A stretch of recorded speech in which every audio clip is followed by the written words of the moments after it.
Hello everyone, स्वागत है आप सभी का हमारे यूट्यूब चैनल पर। आज हमारा जो टॉपिक है वो है विद्युत द्विध्रुव की निरक्ष पर विद्युत क्षेत्र की तीव्रता का व्यंजक। तो विद्युत क्षेत्र की तीव्रता हम परिभाषित कर चुके हैं और हमें ये व्यंजक अब निकालना है विद्युत द्विध्रुव की निरक्ष पर। तो निरक्ष क्या होती है? विद्युत द्विध्रुव की रचना करने वाले जो दो आवेश हैं उनको मिलाने वाली जो रेखा होती है वो तो कहलाती है अक्ष, और अक्ष के मध्य बिंदु से लंबवत गुजरने वाली रेखा क्या होती है? निरक्ष। तो हमें विद्युत द्विध्रुव की निरक्ष पर विद्युत क्षेत्र की तीव्रता का व्यंजक प्राप्त करना है। तो देखिए, हम एक विद्युत द्विध्रुव की रचना कर लेते हैं। तो ये एक विद्युत द्विध्रुव है जो बिंदु ए बी पर स्थित है और दोनों आवेशों के बीच की दूरी कितनी है? 2d। और निरक्ष क्या होती है? जो इसके मध्य बिंदु से गुजरती है और जो लंबवत रेखा होती है। तो ये लंबवत रेखा है और इसके मध्य बिंदु ओ से गुजर रही है, तो ये डिस्टेंस d होगी और ये डिस्टेंस भी d होगी, और ये आपका बिंदु P है। और इस बिंदु P पर आपको परिणामी तीव्रता ज्ञात करनी है, ये विद्युत द्विध्रुव की निरक्ष पर। तो इस बिंदु P की मध्य बिंदु O से दूरी डिफाइन करते हैं, परिभाषित करते हैं, और मान लेते हैं इसकी दूरी कितनी है? Small r। ठीक है। अब यदि हमें बिंदु P पर विद्युत क्षेत्र की तीव्रता ज्ञात करनी है तो विद्युत क्षेत्र की तीव्रता ज्ञात करने के लिए आपको यहाँ पर एक परीक्षण धनावेश रखना होगा। -q चार्ज के कारण ये परीक्षण धनावेश कहाँ गति करेगा? नीचे की ओर, और +q के कारण ये कहाँ गति करेगा? ऊपर की ओर, क्योंकि प्लस और प्लस में प्रतिकर्षण होगा तो ये इसको प्रतिकर्षित करेगा। माइनस और प्लस में क्या होगा? आकर्षण, तो ये इसको क्या करेगा? आकर्षित। अब बात है थ्योरी की, तो हम थ्योरी क्या लिखेंगे? माना एक विद्युत द्विध्रुव बिंदु ए बी पर स्थित है जिनके आवेशों के बीच की दूरी 2d है। विद्युत द्विध्रुव की निरक्ष पर एक बिंदु P स्थित है। बिंदु P की मूल बिंदु O से दूरी स्मॉल r है। बिंदु P पर अर्थात निरक्ष पर परिणामी तीव्रता की गणना करने के लिए एक परीक्षण धनावेश +q0 रखा गया है। ठीक है। फिर हम क्या करेंगे? थ्योरी लिखेंगे यहाँ पे। तो थ्योरी क्या है? माना -q आवेश के कारण P बिंदु पर उत्पन्न तीव्रता E1 है एंड +q आवेश के कारण P बिंदु पर उत्पन्न तीव्रता E2 है। मैं थ्योरी कंप्लीटली दोबारा से रिवाइज कर रहा हूँ। चित्रानुसार एक विद्युत द्विध्रुव AB है जिसके आवेशों के बीच की दूरी 2d है।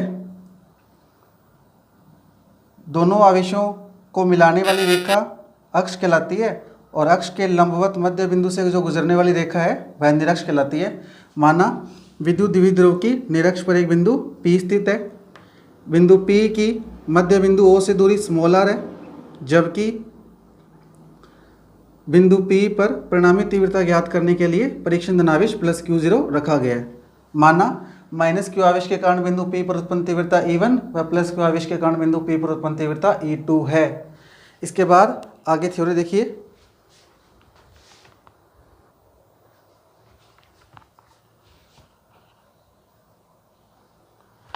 अब हमें इसकी दिशा देखनी है। तो -q आवेश के कारण +q0 आवेश नीचे की ओर गति करेगा और तीव्रता E1 है। तो ये जो डायरेक्शन है ये E1 की होगी। ये डायरेक्शन किसकी होगी? E1 की। और +q के कारण ये q0 आवेश कहाँ गति करेगा? ऊपर गति करेगा, तो इस E2 की डायरेक्शन क्या होगी? ऊपर की ओर। अब हम इन बिंदु P की +q से दूरी और बिंदु P की -q आवेश से दूरी डिफाइन करते हैं। तो ये डिस्टेंस d है, ये समकोण त्रिभुज है। तो ये यदि d दूरी है और ये r है तो ये क्या होगा? r² + d² का √। ये दूरी d और ये दूरी r है तो ये डिस्टेंस भी क्या होगी? r² + d² का √। तो कुल मिला के आपके पास ये दूरियां प्राप्त होगी।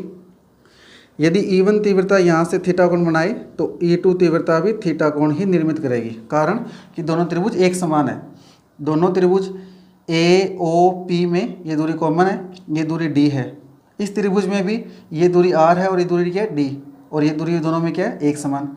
तो दोनों त्रिभुज एक समान होने के कारण कोण थीटा थीटा का निर्माण होगा।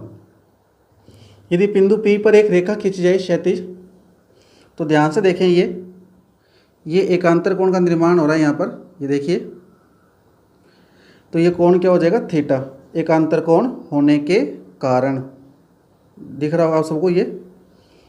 तो ये जो E1 तीव्रता है, ये E1 तीव्रता इस रेखा से थीटा कोण बना रही है। साथ ही साथ ये E2 तीव्रता है, ये भी यहाँ से थीटा कोण बना रही है। कैसे? ये और ये डैश डैश और ये डार्क लाइन ये वाली और ये आपस में समांतर हैं, और ये E2 तीव्रता है। तो ये डैश लाइन और ये द्विध्रुव, दोनों द्विध्रुव आवेशों के बीच की डिस्टेंस जो अक्ष है, ये दोनों समांतर रेखाएं हैं, और ये इसको काट रही है तिर्यक रेखा।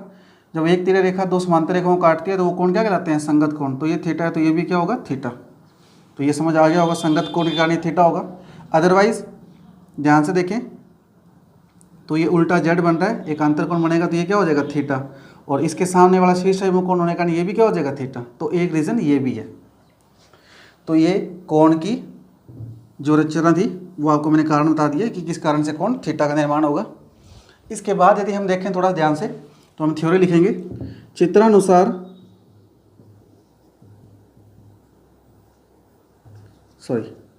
वी नो दैट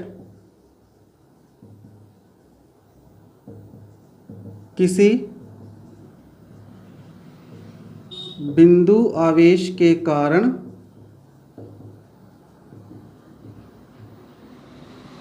विद्युत क्षेत्र की तीव्रता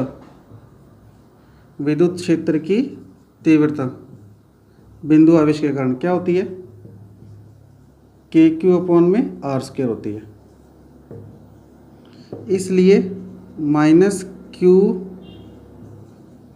आवेश के कारण P बिंदु पर तीव्रता, -Q आवेश के कारण P बिंदु पर तीव्रता, -Q आवेश के कारण तीव्रता कितनी है? E1। तो E1 बराबर KQ अपॉन में डिस्टेंस कौन सी है? -Q आवेश पे बिंदु कौन सा है? A। तो AP, दूरी AP और इसका स्क्वायर, तो KQ। AP की वैल्यू कितनी है? R² + D² का अंडर, और इसका क्या है? स्क्वायर है। ये रही डिस्टेंस, स्क्वायर से रूट कैंसिल हो जाएगा तो वैल्यू क्या आएगी? R² + D²। और ये वैल्यू है आपके पास E1 की। और दिशा कैसे है? P से A की ओर। तो आप लिखोगे P से A की ओर। अब आगे निकालें हम तो +Q आवेश के कारण P बिंदु पर तीव्रता। अब +Q आवेश के कारण तीव्रता कितनी है? E2 है। तो वैल्यू ऑफ E2 क्या आएगी? E2 = KQ। दूरी क्या है? BP²। BP की वैल्यू कितनी है? सेम R² + D² का अंडर और इसका स्क्वायर। अंडर से स्क्वायर क्या हो जाएगा? कैंसल। तो KQ/में R² + D²।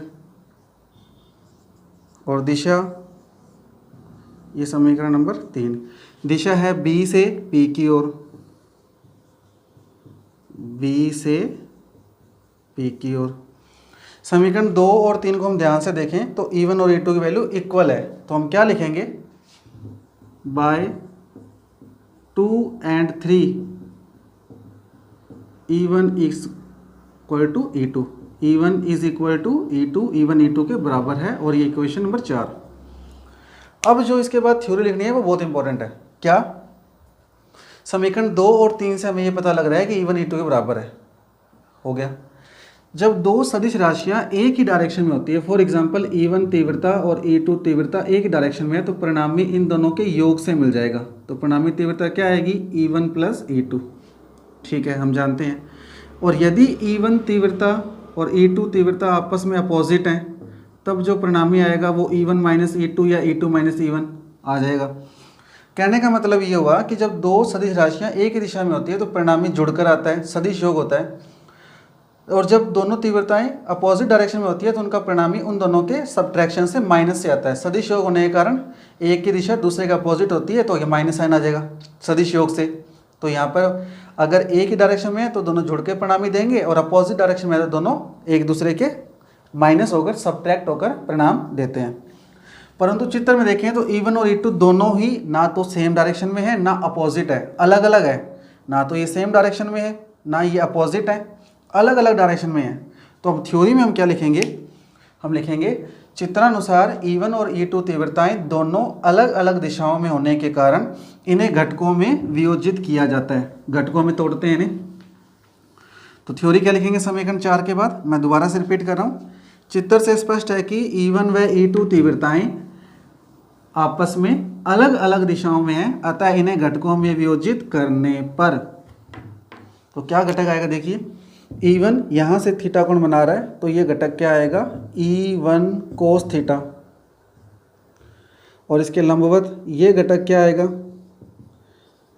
E1 sine theta. ठीक है, E2 यहाँ से थीटा कोण बना रहा है इस रेखा से, तो ये घटक क्या आएगा, E2 कोस थीटा, और इसके लंबवत ये घटक क्या आएगा, E2 साइन थीटा। देखिए E1 इस रेखा से थीटा कोण बना रहा है, जहाँ से कोण बनता है वहाँ पे क्षैतिज घटक कोस आता है तो E1 कोस थीटा, और ऊर्ध्वाधर घटक लंबवत घटक क्या आएगा, E1 sine theta. E1 cos theta और E1 साइन थीटा के बीच में E1 घटक है, मतलब ये वैल्यू सही है। फिर E2 इसी रेखा से थीटा कोण बना रहा है, ये देखिए, तो ये घटक आएगा E2 कोस थीटा, और इसके परपेंडिकुलर ऊर्ध्वाधर E2 sine theta. E2 sine theta और E1 sign E2 sine theta और E2 कोस थीटा के बीच में E2 आ रहा है, इसका मतलब ये भी सही है, क्योंकि घटकों के बीच में वो घटक विद्यमान होना चाहिए जिसे हम वियोजित कर रहे हैं, तोड़ रहे हैं। अब हम ध्यान से देखें चित्र को, E1 साइन थीटा घटक ये वाला और E2 साइन थीटा घटक ये एक दूसरे को कैंसिल कर सकते हैं, क्योंकि डायरेक्शन तो अपोजिट है, बस परिमाण बराबर होना चाहिए। देखिए यहाँ पे साइन, यहाँ पे साइन, ठीक है।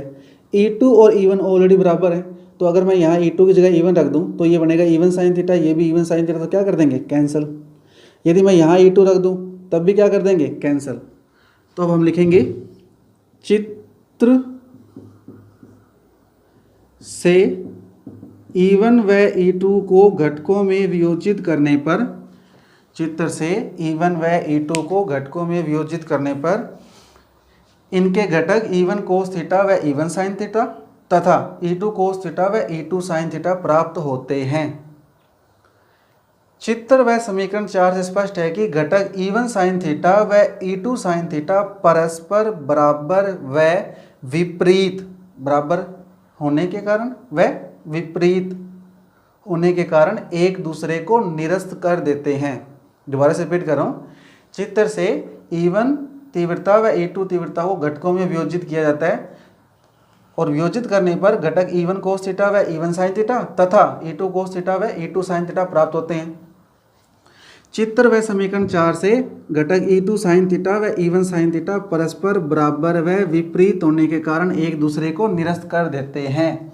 अतः बिंदु P पर परिणामी तीव्रता, बिंदु P पर परिणामी तीव्रता E1 कोस थीटा व E2 कोस थीटा घटकों के योग से प्राप्त होगी। कंप्लीट थ्योरी क्यों प्राप्त होगी योग से, क्योंकि दोनों की डायरेक्शन एक ही है, तो जुड़ जाएंगे ये, इसलिए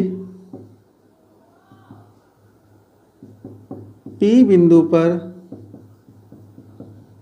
परिणामी तीव्रता क्या आएगा, E बराबर E1 cos theta plus E2 cos theta. समीकरण 4 से चाहे तो आप यहाँ E2 रख लीजिए और चाहे आप यहाँ पे E1 रख लीजिए, कोई फर्क नहीं होगा, क्योंकि दोनों की वैल्यू इक्वल है। तो मैंने E2 की जगह E1 रख दिया। E1 कोस थीटा और E1 cos theta 2E1 cos theta.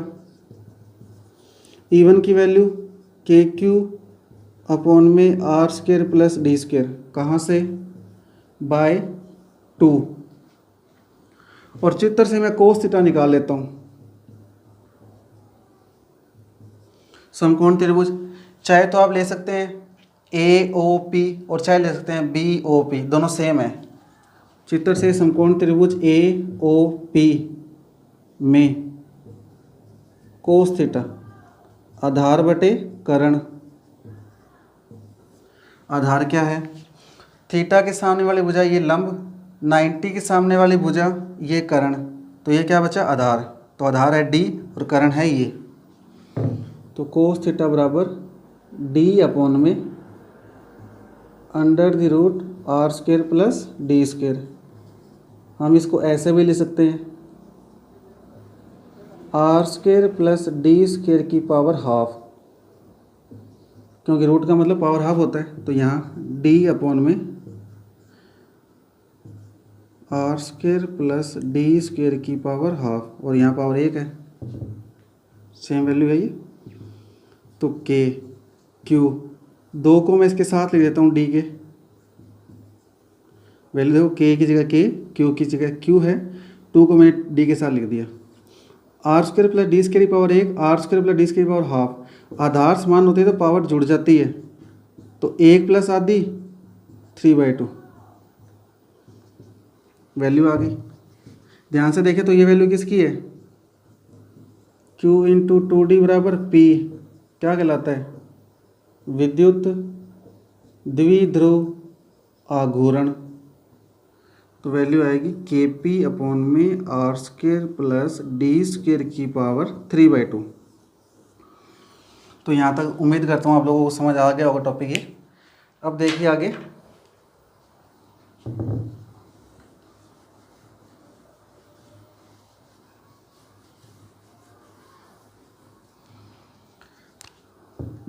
क्योंकि हमें पता है r 2D की तुलना में, ये जो डिस्टेंस 2D है उसकी तुलना में ये r ज़्यादा है, तो r very very greater than d होगा।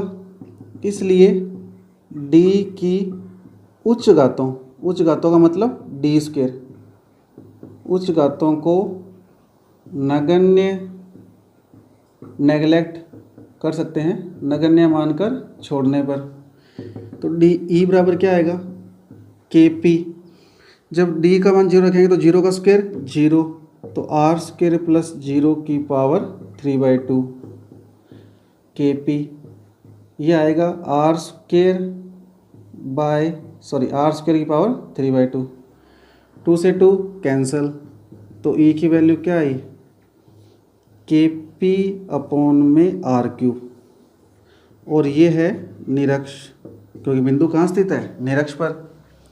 यहाँ से हम यदि एक चीज़ देखें तो ई निरक्ष का जो मान है वो दूरी के क्यूब के व्युत्क्रमानुपाती है, दूरी के क्यूब के व्युत्क्रमानुपाती है।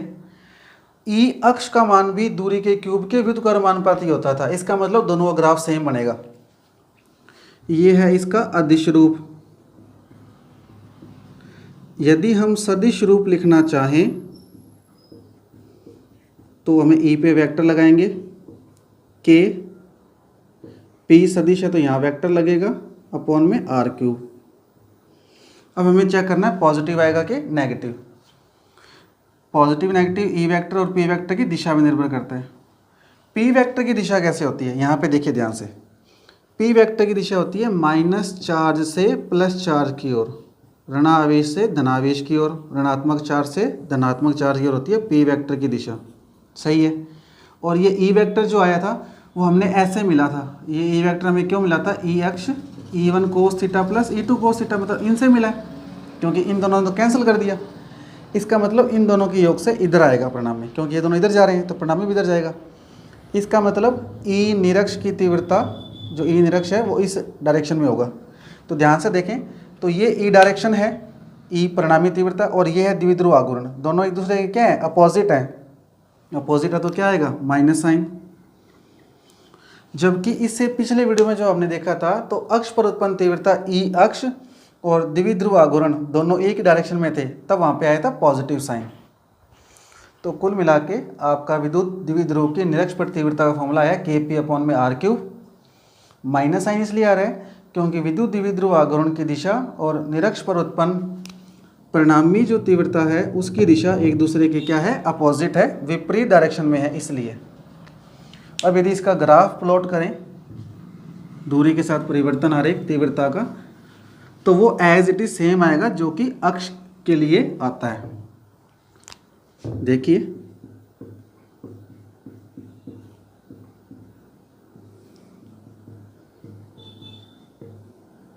कुछ इस प्रकार से। जैसे जैसे डिस्टेंस बढ़ती जाएगी, इंक्रीज होगी, वैसे वैसे तीव्रता घटेगी, डिक्रीज होगी। और यदि हम इसी ग्राफ को 1/r³ के साथ प्लॉट करें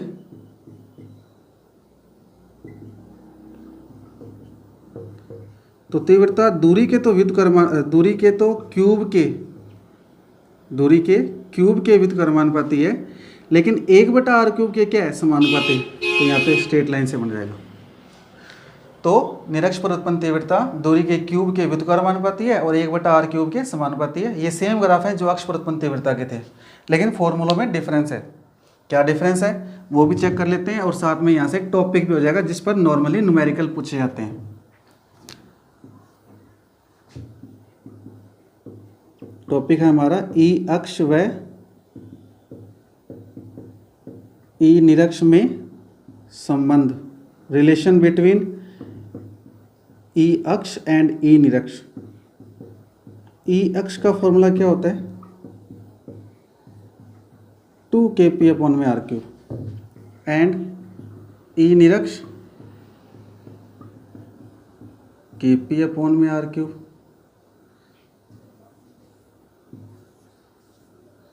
इक्वेशन नंबर 2, ध्यान से देखें तो kp/r³ की जगह मैं क्या पुट कर सकता हूँ, kp/r³ की जगह ई निरक्ष। तो ई अक्ष इज इक्वल टू 2 ई निरक्ष बाय 1 and 2। तो हम क्या कह सकते हैं, विद्युत द्विध्रुव की अक्ष पर उत्पन्न तीव्रता उसी विद्युत द्विध्रुव की निरक्ष पर उत्पन्न तीव्रता के दुगने के बराबर होती है। क्वेश्चन क्या आता है, फॉर एग्जांपल क्वेश्चन ये आया कि एक विद्युत द्विध्रुव है, उसके आवेशों के बीच की दूरी इतनी है, आवेशों का परिमाण इतना है, जबकि विद्युत द्विध्रुव की अक्ष पर उत्पन्न तीव्रता 10 न्यूटन प्रति कूलम है। तो निरक्ष पे बताओ, तो अक्ष पे कितनी है, 10 न्यूटन प्रति कूलम, निरक्ष पे कितनी होगी, डिवाइड करो, आंसर आ जाएगा। निरक्ष पे दी है तो अक्ष पे आ सकती है। तो इस प्रकार से ये अक्ष और निरक्ष पर उत्पन्न तीव्रताओं में क्या है, संबंध है। तो आज का हमारा टॉपिक था विद्युत द्विध्रुव की निरक्ष पर उत्पन्न तीव्रता। तो निरक्ष पर उत्पन्न तीव्रता का हमने फॉर्मूला ड्राइव किया, दिशा देखी दोनों की, नेगेटिव साइन आएगा पॉजिटिव, ग्राफ प्लॉट किया और अक्ष और निरक्ष पर उत्पन्न तीव्रताओं के मध्य संबंध स्थापित किया। एक टॉपिक हमारा बचा हुआ है, विद्युत द्विध्रुव को विद्युत क्षेत्र में स्थित किसी विद्युत द्विध्रुव पर लगने वाला बल आघूर्ण का व्यंजक। तो वो टॉपिक हमारा एक वीडियो में, नेक्स्ट वीडियो में हम कंप्लीट कर लेंगे। उसके बाद आप लोगों की कोई क्वेरी है, कोई क्वेश्चन है तो आप कमेंट बॉक्स में कमेंट करके पूछ सकते हैं। और इसके बाद हम लेसन फर्स्ट के टोटल जो इतने भी न्यूमेरिकल हैं, sold, unsold, MCQ, multiple choice question जो है आपके, सभी के सभी क्वेश्चंस को one by one, step by step हल करेंगे। तो आप सभी का बहुत बहुत धन्यवाद। ऐसे ही हमारे साथ बने रहें।